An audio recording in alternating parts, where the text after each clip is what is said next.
All right, welcome to a brand new video of the Targeted Individual Program, Targeted Individual Experience. There you go again.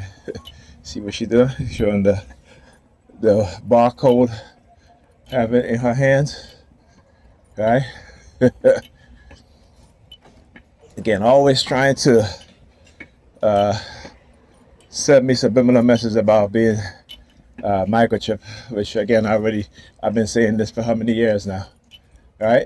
So this morning they were sending me subliminal message about, oh, we're gonna let the public know about the microchipping program because they're done hiding what it is that they've been doing.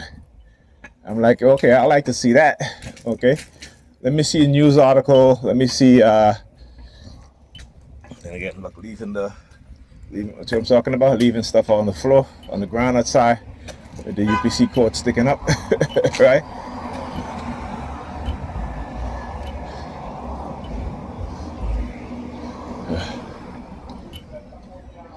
And yeah, so I'm like, okay, well, let's see. Let's see. Which again, is to try to get you to believe shit that's not true. Right? And this is what happens when I talk about the belief system, because people who believe things and people who are believers will believe any damn thing. Right? Okay? They will believe anything. You tell them all this nonsense, they believe the shit. Supernatural this, supernatural that. Black people will say, oh, we're spiritual, but yet not understanding what is the original concept of spirituality, right? Not what the European told us, right? Not their interpretation. It's in the NY Fecal Department. I haven't seen them on this block in a long time. They must be feeling very emboldened today, as usual. They get very emboldened. Look, he's smoking in the thing. You see? I get in the middle finger. I just wait to see the homeless team. Look at them. Look at them. Look at them. See, no wonder why he's smoking, right? Yeah. Sticking my finger in my ears. Giving him the middle finger. They use the homeless team. So, again, coercive persuasion programming, the state of New York and the federal government, the CIA, Department of Defense, DARPA, engage in a illegal, non-consensual human experimentation program, and they've been running this program for decades, and then trying to manipulate us, TIs, into trying to commit. See what he does with his key? Yeah, I got to get my key too. Like I say, any damn thing they do, I'm gonna mirror it back. Yeah, go down, motherfucker. I'm gonna have to mirror it back because again, there ain't no fear here. Whatever you do to me will be done to you. Now look. Get ready to close this door, right? Clowns. If they want to do the whole key thing, I can do it too. Oh yeah. Oh yeah. You beeping his horn. Why you beeping your horn for, bro? You parked. Right? Why you beeping your horn? You parked. It wasn't because a car was driving. There was no car driving on the road. But I want you to see and hear and listen to what it is that they do. All right, same vehicle, right? Now they're parked up. There ain't no vehicle that's going on the street, right? Now look at the Sambina. Look at the Sambina. I tell you, getting people in the community on the block to engage, and stalkers. A whole bunch of women out there stalk a man for nothing, because that's what they do, right? And they get away with it because those on the predator police department, right? And you say to yourself, how come they don't?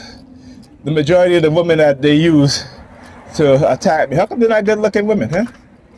When I say good-looking, how come they're not attractive, or what we would consider to be attractive? And the reason why I'm telling you this is because you'll see a lot of women out there who are, we look at them and be like, hey, who the heck got her pregnant? you know, that sort of thing, right? But there are men out there who are who they would consider to be very attractive, who will sleep with them, and then they get the idea in their head that that they're an 8 or a 9 or a 10. You hear them all the time, delusional as shit, without understanding the nature of men, right? Men will screw you if you have a nice body. You may not be the best looking chick out there, but if in that moment he horny, oh yeah, you give it up to him, he gonna take it, you know. So you see, a lot of women are jaded because men will sleep with them and not commit to them, right? And then they get upset, right? They get vindictive, right? They got a lot of women out there who will blame the man and not blame themselves. I watched a video the other day. This is a very good-looking woman, white woman, that is. Was at the bar, met a dude,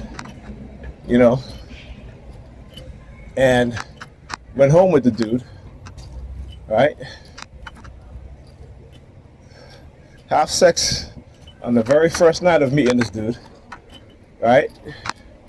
She really liked the dude. I guess he must have hit it out the park because the next weekend he called her over, slept with her again, right? And then she's on social media because now she said he ghosted her because she went back to the same bar and saw the same dude talking to another chick, and she mad. Now, why are you mad? The dude didn't claim you, right? You gave it up to him on the first night. Now, not every man is going to be like, hey, I screwed her on the first night. What the hell, I'm not taking her seriously. Who other men has she been doing this to, doing this with, right? So women don't think about that because of feminism.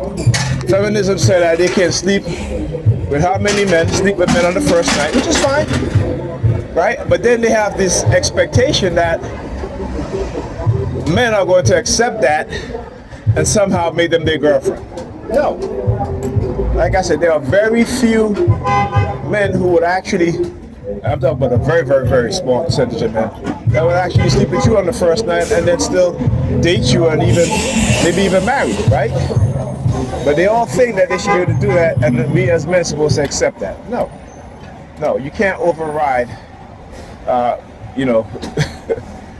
how men view certain things. Just like how men cannot override how women view certain things. And when it comes to that, and high body count among women, men don't want that shit. I'm saying they'll have fun with you, they'll have sex with you, but that's it.